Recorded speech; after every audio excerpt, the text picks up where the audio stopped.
Mexico says it's set to launch a new wave of crackdown on criminal groups that is, in the wake of surge in deadly violence.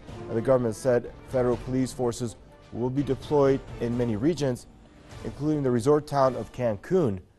Now, more than 25,000 murders were recorded in Mexico in 2017, country's deadliest year.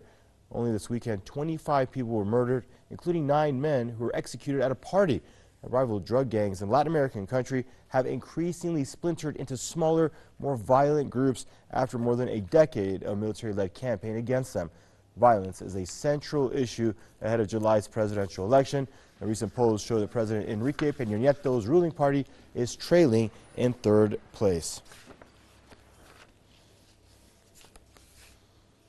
And now we're going to swing over to Mexico City. We're joined by Mr. Jose Carreño Figueras, columnist at El Heraldo de Mexico.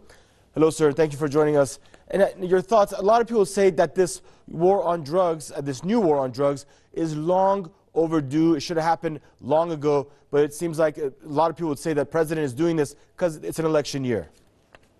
Actually, I'm sorry to say this is not a new war on drugs. It's the same old war on drugs, but just a new chapter. The point is here that, as you say, there is an election coming up. The violence has peaked, and the government finds itself in the need to use the army because they cannot trust the local police. So they have to go to the army and sending it to at least to the main areas of the country.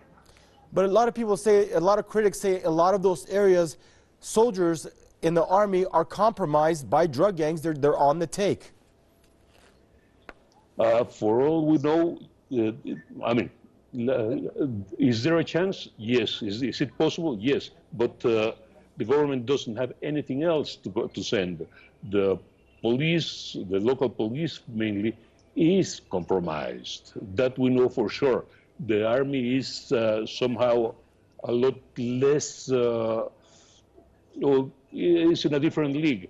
If there is the possibility that some of them are compromised, but the difference is that most of the police, local police in Mexico, in the country, is compromised already.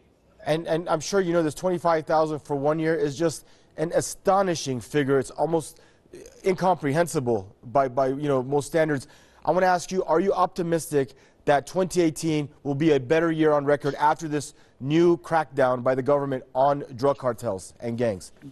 No, you have to realize 2 things. Number one, about 18 to 19,000 of those deaths were caused for violence among cartels, among delinquents. So it's a private war between them. The second part is that there is nobody that can arrange any kind of peace or any kind of anything. It's at this moment it's a free-for-all dispute between gangs for the control of territories or the control of routes of trafficking. So it is unhappily, I do not believe that there would be a very large or a very significant reduction in the level of violence. Mr. Jose Carreño Figueras, gracias, sir, for joining us on the program. Columnist at El Heraldo de Mexico, joining us out of Mexico City.